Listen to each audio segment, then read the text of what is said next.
Hi, I'm Brett Ullman. Welcome to Parenting, Navigating Everything, the channel where we equip and empower you as a parent to navigate all aspects of parenting in this modern culture we live in today.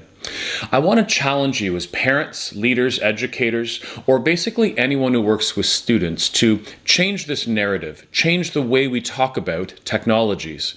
The current way we're talking to our kids about tech just does not seem to be working, so we need to change. This new narrative is going to be a 5-part video blog series that will look at the current way we're talking about certain aspects of tech and then look at how we can change to this new narrative.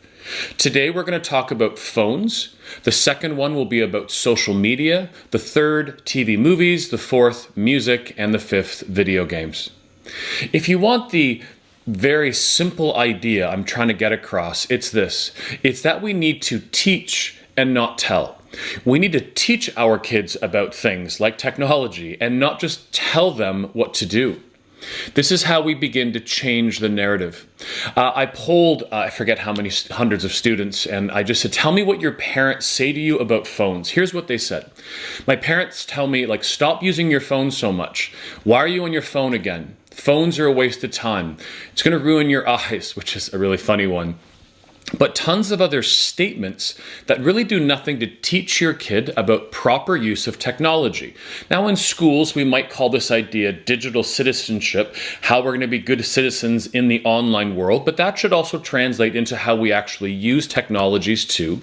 But none of the above comments teach anything. There's no learning, there's no change. So here's some talking points for this kind of new narrative. How about this question? How many times do you think you touch your phone each day? Physically touch your phone? The answer is 2,617 on average. It's 163 times an hour.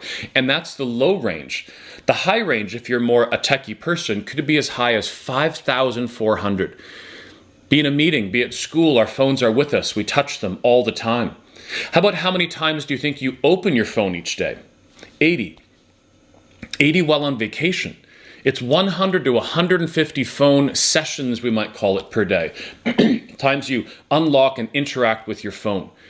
How about the conversation on digital footprints? This is talking about how things that you post online do not go away. I run a Google alert for my name, and anytime, anywhere on the internet, my name comes up, Google sends me a message.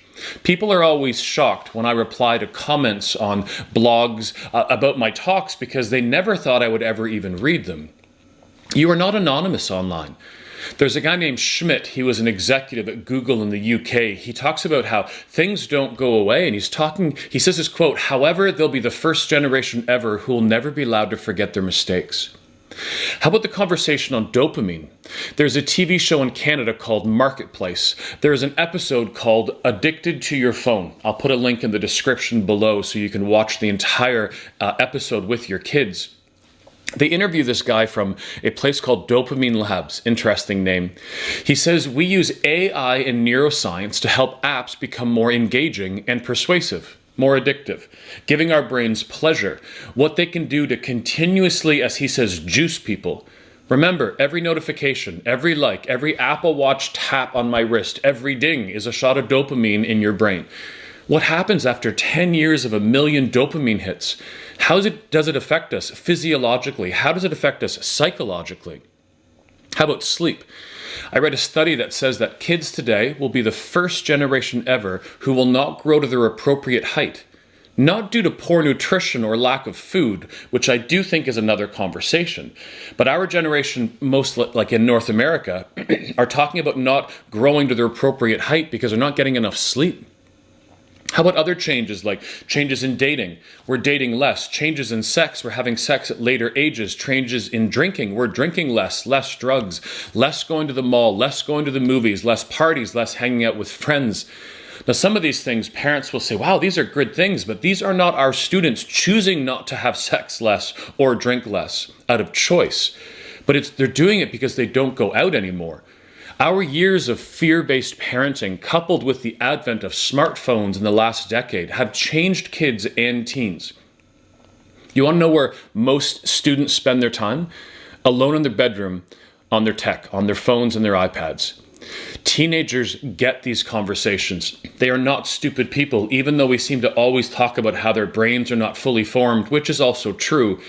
But they will not respond to threats and comments like, get off your phone, but they will respond with rational conversations like the ones I talked about above. I would love to hear how these conversations go in your homes, your schools, or your churches. Lots of conversation can be had. The next vlog will be about changing the narrative around the conversation on social media, a really important one we must address. I'll talk to you soon. Bye.